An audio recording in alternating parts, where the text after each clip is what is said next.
Bom, essa semana a gente teve uma grande polêmica envolvendo uma foto minha com o presidente Jair Bolsonaro.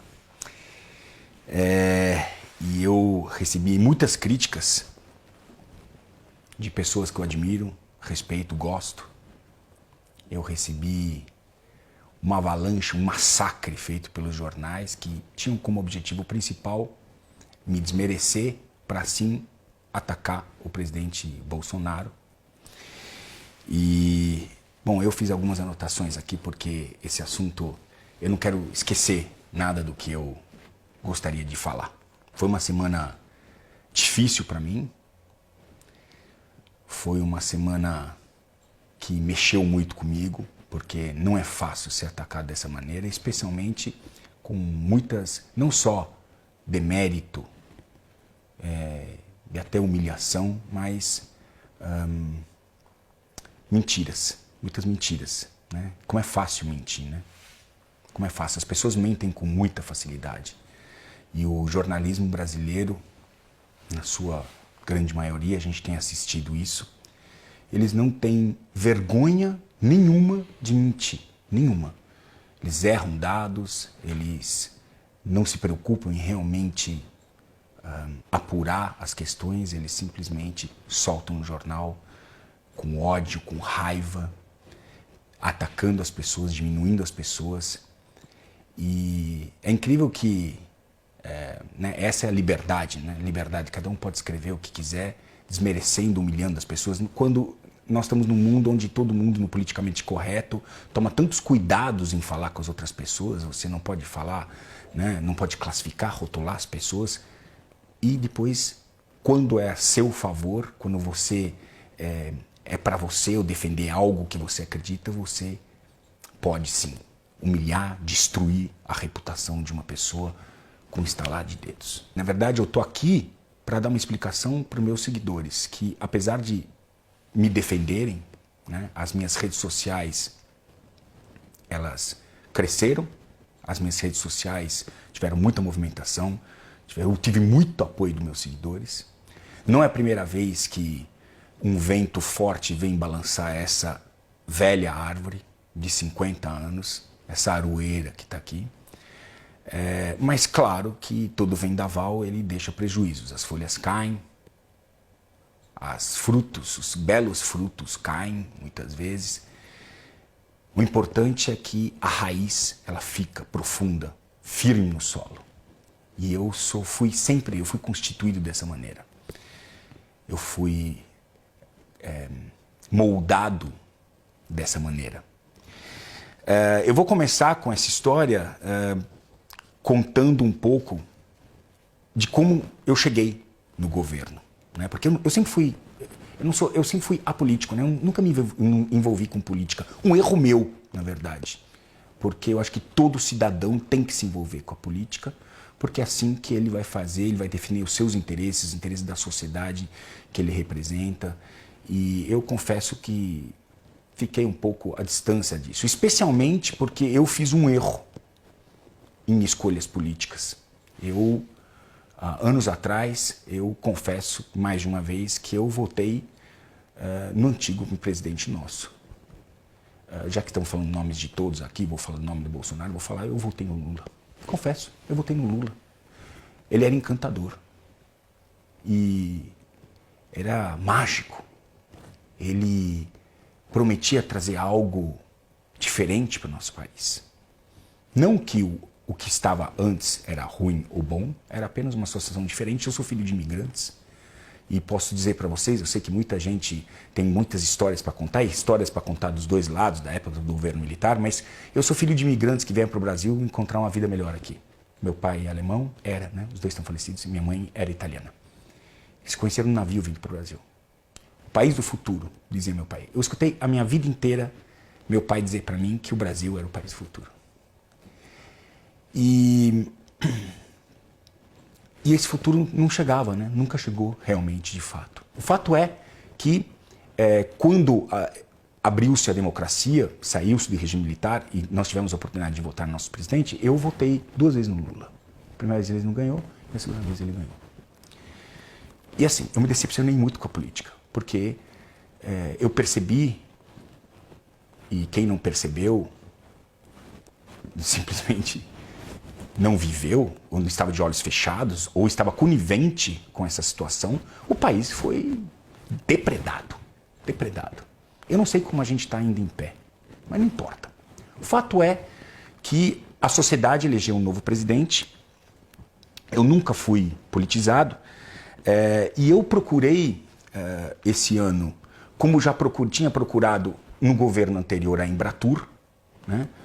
Porque eu tenho um projeto para esse ano que vem, eu quero circular o Brasil durante 6 anos, nesse projeto chamado Biomas do Brasil, onde a minha ideia é resgatar o Brasil em todos os sentidos.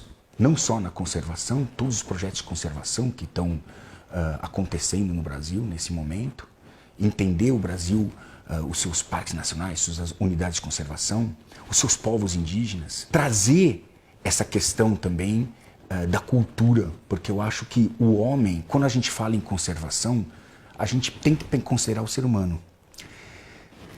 Sem o ser humano, a palavra conservação não tem sentido, porque sem o ser humano, o planeta já está conservado. Sem a presença do ser humano, é ele que causa o impacto. Então, a palavra conservação exige a presença do ser humano. E hoje a gente tem, nosso grande desafio, no meu entendimento, é fazer com que o ser humano possa, nesse aumento exponencial, né, do número de habitantes, possa conviver em harmonia com o meio ambiente. Esse é o nosso grande desafio. E o nosso grande desafio também é a quantidade de alimentos, porque as pessoas comem e as pessoas esquecem de que elas se alimentam e precisa de campos para pastagens e precisa de campos para agricultura para alimentar todas essas bocas. Ninguém aqui faz fotossíntese. Ninguém faz fotossíntese, a não ser as plantas. Então, esse projeto que eu idealizei e que começa o ano que vem, eu fui até Embratur para tentar conseguir algum apoio deles, não dinheiro, um selo Embratur, que isso me ajudaria a buscar na iniciativa privada, melhoraria a cara do projeto. Pô, esse projeto é um projeto que tem selo Embratur, olha que legal. Me atenderam imediatamente, foi difícil eu conseguir na outra gestão ser atendido pela Embratur, aqui foi super fácil. Dei 2 telefonemas, falei quem eu era, falei que gostaria de conversar e fui convidado pelo presidente da Embratur para uma reunião onde eu expus o projeto e falou, nossa, que projeto lindo. Puxa, seria tão legal a gente ter essas imagens aqui na Embratur. Eu falei, como assim? Eu falei, vocês têm tudo aqui, não tem? Não. As nossas imagens, os prestadores de serviço que prestavam imagens para a Embratur, os contratos eram temporários, você tinha de uso de imagem, era limitado. A gente podia usar até um determinado tempo e depois perdia-se o direito. Que absurdo, como assim? A Embratur não tem um stock image, não tem material sobre o Brasil, porque os direitos dos prestadores de serviço foram tomados de volta, né? O contrato acabou e aí teria que ser renovado, porque assim você ganha 2, 3, 4, 5 vezes, porque a gente sabe que essa foi a política anterior. E assim, não adianta a gente discutir, a gente sabe que foi isso. Né? Não adianta tampar o sol, né, com a peneira, tampar os olhos. Você, só realmente um burro me entende que o que está acontecendo no Brasil. Desculpa a sinceridade. Não é questão aqui de ser de esquerda, direita ou de centro. É simplesmente saber que existia um grande conluio no Brasil e que depredou o Brasil. E essa é uma das provas. Não tinha uma imagem. Eu falei, olha, todas as minhas imagens dos últimos anos, que são minhas, as minhas imagens brutas, são de vocês. Gratuitamente, sem ônus. São de vocês. O que eu vou fazer com aqueles tantos anos de imagens de Brasil maravilhosos que eu tenho? Eu já circulei o Brasil 2 vezes inteiro. Estou indo agora para a 3ª viagem. Quando eu soube que a Embratur não tinha imagens, eu consegui também uma audiência com o ministro da Educação, que me atendeu prontamente e eu falei, não sei se é a mesma coisa que a Embratur, mas eu gostaria muito de colaborar com todo esse material que agora vai ser produzido na expedição do Biomas, que eu quero que termine nas escolas. Eu vou fazer uma radiografia do país. Eu vou pegar cultura, fauna, flora, projetos de conservação. Cultura significa danças, culinária, os biomas, que são 6 no Brasil. O Brasil é um país continental. São 6 biomas. Não existe outro país que é verticalizado como o Brasil. Os grandes países são horizontalizados, ou estão no hemisfério norte ou no hemisfério sul. Nós não, nós temos dois hemisférios. Nós temos desde desertos a ilhas oceânicas, como eu já falei, e até grandes florestas tropicais. Eu quero que esse material termine nas escolas. É um material incrível que eu quero dar para vocês. Doar a vocês. Que vocês façam uso. Ficou todo mundo entusiasta. Eu acho que esse era o meu papel. Eu tô com 50 anos. Eu já passei por todas as emissoras brasileiras. Eu já cravei a minha bandeira nas TVs a cabo mais importantes de fauna, de bichos, de animais, de natureza. Que passo vou dar eu agora? Eu vou colaborar com o meu país. Sem ideologia. Eu vou colaborar com o meu país. O presidente soube disso. E num evento que eu acabei passando porque eu estava sendo acompanhado por uma deputada que estava me apresentando, né, e facilitando esses meus contatos, porque são todos ministros, né? O presidente me viu e me convidou para um almoço, onde tinham outras pessoas que assessoram, que trabalham com ele, e me convidou para um almoço. E nesse almoço eu fui comunicado que o presidente da Embratur tinha dito ao presidente que eu tinha oferecido todas essas imagens, e o presidente da Embratur quis me nomear como embaixador do ecoturismo brasileiro. O que o presidente fez foi ele que endossou essa nomeação. E eu queria dizer a respeito dessa nomeação, que fizeram tanta onda, que ela é apenas um título, não é um cargo. Eu não tenho salário, eu não estou registrado, eu não serei parte da equipe do governo. Não, eu sou simplesmente um cara que, por conhecer o Brasil como ninguém, e isso eu posso desafiar, como ninguém, e desculpa, com todo respeito, muito mais do que qualquer um que está sentado agora assistindo esse vídeo, isso eu posso assegurar com tranquilidade, porque são 20 anos que eu faço o que eu faço, são 17 anos de televisão e 25 anos que eu estou ligado a essa questão de viagem de natureza e de Brasil. Eu conheço o Brasil, a Amazônia e o Pantanal desde os 10 anos de idade, eu estou com 50.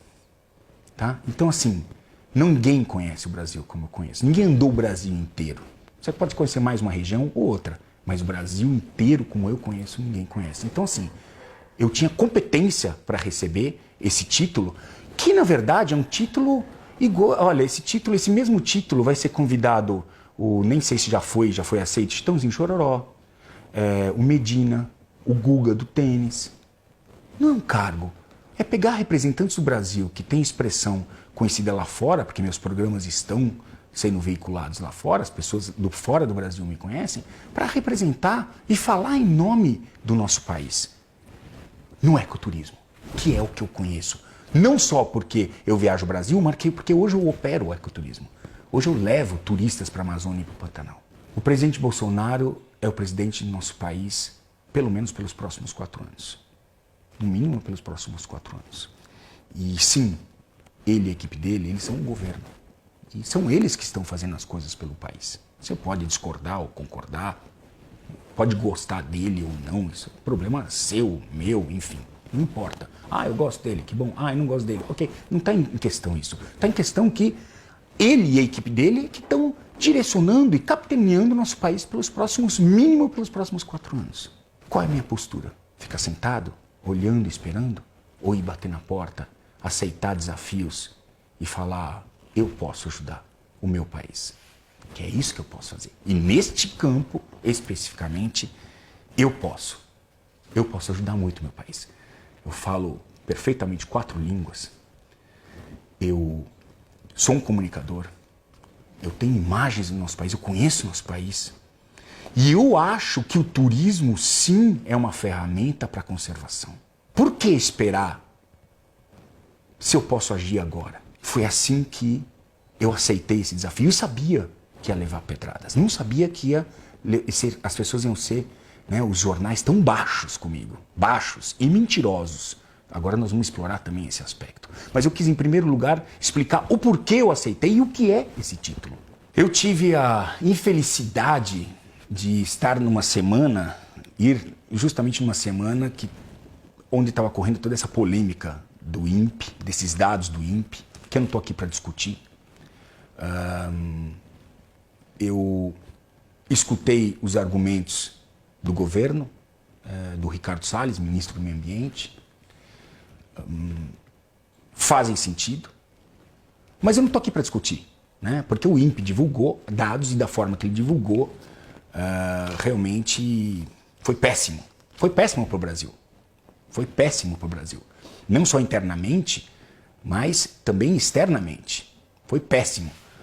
Um órgão oficial que é do governo anunciando dados de desmatamento como se esses últimos 6 meses fossem, o desmatamento fosse o mais amplo possível. Eu não estou aqui para defender isso, algumas dúvidas me ocorreram, né? Mas eu não estava ali para julgar dados do INPE. Eu escutei as considerações do Ricardo Salles e logo depois, como foi justamente na semana onde eu tirei, foi no mesmo dia que eu tirei a foto com o presidente, é que teve todas as explicações a respeito do desmatamento, mostrando, enfim, o Ricardo Salles defendendo que aquele desmatamento tem a cobertura de nuvens. Quem não viu tem que escutar, porque é o seguinte também, tem que ler as notícias no integral, não adianta só ler o título, né? Você tem que ler ela por inteiro, para poder debater o assunto. Então, assim, ele deu explicações muito razoáveis, mas o fato que me fez acreditar mais no governo foi a forma com que os jornais se colocaram a meu respeito. Os mesmos jornais que estão acusando a questão do desmatamento são os jornais que tiveram a coragem de me massacrar, me humilhar e mentir em coisas que já são sabidas, não é um segredo nenhum. Eu não tenho segredos. Eu não tenho segredo nenhum. A minha vida é um livro aberto, eu não tenho segredos. Eu sou esse cara que vocês estão vendo aqui. Eu tenho 50 anos, eu não sou perfeito. Eu erro. Eu já errei muito na vida. Já acertei muito mais. O que importa é que a minha índole sempre foi positiva. Eu posso ter errado por desconhecimento, errado por imaturidade, mas eu nunca fiz algo de mal para alguém. Nunca. Nunca eu ia apoiar um governo que estivesse desmatando e apoiasse o desmatamento ilegal. O fato é que nós temos leis no Brasil. Nós temos leis que regem no centro-oeste e no sul do país, determinam que as áreas ocupadas, se você tem uma área, propriedade privada, 20% tem que constituir a reserva legal. Somente pode aproveitar 80%. Está na lei isso. Um cara, um agricultor, um pecuarista, que tem uma área de 100 alqueires, ele pode usar 80 alqueires se ele estiver no centro-oeste brasileiro ou no sul do Brasil. É lei. Os 20% de reserva legal. Na Amazônia, o contrário. 20% pode ser ocupado e 80% é reserva legal. Isso está na lei. Se um agricultor ou um pecuarista usa uma área que ele tem na Amazônia, 20% dela e deixa 80% como reserva legal, ele não está contra a lei, ele está a favor da lei, ele está fazendo o correto, que a lei determina. Ponto final. Acabou. Isso não tem conversa nem diálogo. Está na lei e tem que ser cumprido. Se alguém desmata além desta reserva legal, ou entra na sua reserva legal ocupando essa reserva legal, ele tem que ser punido. E eu tenho certeza absoluta, que o governo não vai apoiar, nenhum governo vai nem pode apoiar o desmatamento legal. Ok? O desmatamento ilegal é algo que vem acontecendo no Brasil há muito tempo. Não é esse governo que começou e não vai ser neste governo que vai terminar. Infelizmente. Para isso, existe a força da lei. As pessoas precisam ser punidas, as pessoas precisam ser... enfim, as pessoas precisam responder o que a lei determina. Isso inclui a mim. Isso inclui a mim. Eu, em 2002, tinha um criador conservacionista e fui autuado. É verdade, eu fui autuado. Diferente do que me acusaram que eu fui atuado por tráfico, disseram, olha, os caras falaram que foi atuado por tráfico. Não tinha tráfico. Se tivesse tráfico, eu estava preso. Não tinha tráfico. Eu tive um criador conservacionista e o que significa um criador conservacionista? É uma entidade legal, registrada no IBAMA, que recebe animais vindos do tráfico, vindos de locais onde eles não podem mais, animais que não voltam mais para a natureza. Eu recebi desde felinos de grande porte, como suçuaranas, primatas, até passarinhos araras, enfim. Eu cheguei a administrar, dentro desse criadouro conservacionista legalmente constituído, mais de 1.000 animais, 1.200, 1.500 animais. Era muito animal. E isso demandava o quê? Demandava relatórios, demandava prestação de contas, porque eu tinha somente a tutela desses animais. Eu comecei pequenininho, nem sabia que isso ia chegar a essas proporções. Naquela época, nem biólogo eu era. Eu era economista. Eu trabalhava com economia. Eu era auditor de empresas.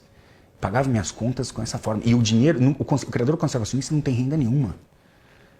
Como aquelas tutoras que guardam os cachorros abandonados. É mais ou menos isso aí, tá? Só que legalmente constituído.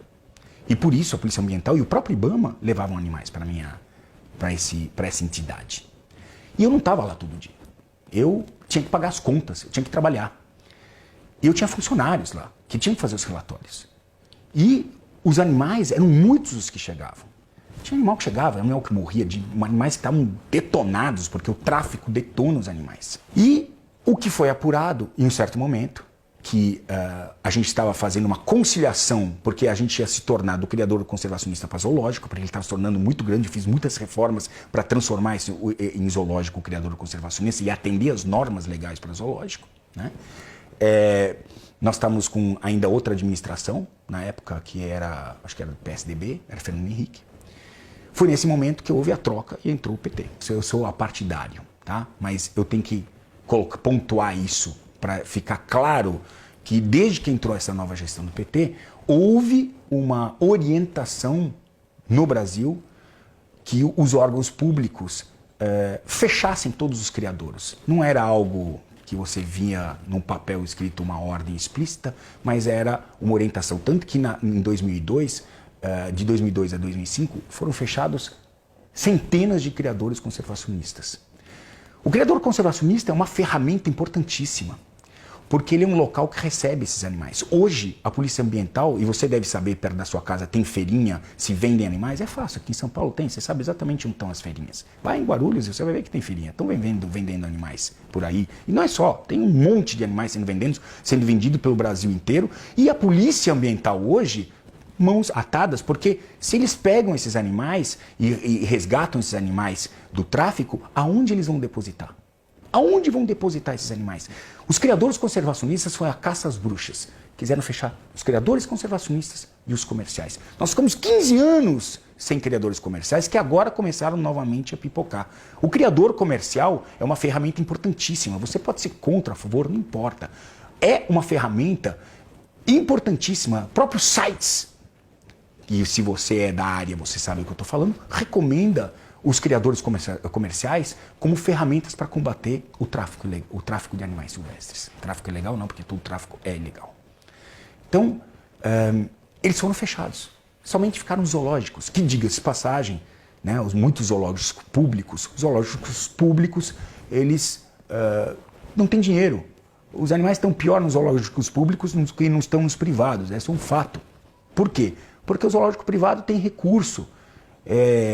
Cobra uma entrada decente para que você possa. Isso é engraçado porque as pessoas viajam para fora do país, vão para Disney, sei lá para onde vão, e pagam $100 para entrar, $80 para entrar para um SeaWorld, entendeu? Um Busch Gardens, por exemplo, e não pagam R$5, R$10 para entrar no zoológico. Reclamam que vão pagar R$5, R$10 num zoológico aqui.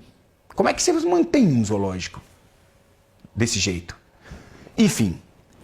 Acabaram com os criadores conservacionistas. E eu fui um daqueles naquele rolo. O que eu existia nos meus relatórios eram inconsistências de animais durante todos esses... foram quase 8, 9 anos de criadouro, que chegava um bicho direto, morriam animais, porque é natural. Morria animal porque morre, porque os bichos chegam detonados. Aí você tem que fazer relatório de óbito. Aí você tem que fazer... o veterinário tem que ir lá e fazer... Como chama? Fazer autópsia. Cara, então assim, em 10 anos, quase 10 anos de criadouro, eu tive, acho que foram, no total, 200 e poucos animais que ou estavam no relatório ou não estavam no relatório, entendeu? Eram disparidades. E aí, em cima disso, um bom motivo para fechar um criadouro, em vez de fazer uma conciliação, né, de tudo isso, um criadouro que era importante a Casa da Tartaruga, era grande o criadouro. Então, vamos atuar, vamos fechar e vamos punir. E fecharam o meu criador e levaram todos os animais, distribuíram os animais que não eram meus, era uma tutela, né? Eu era fiel depositário, levaram para vários outros lugares. E o que é mais engraçado é a questão do auto de infração. É como se fosse algo demoníaco, como o cara fez algo que tem que ser crucificado. Fui autuado. Como você certamente já levou uma multa de trânsito, isso incapacita você em dirigir? Você não pode mais dirigir? Você leva uma multa? Ou se você foi autuado pelo imposto de renda, então você não pode mais operar uma empresa? Não pode ser mais um cidadão?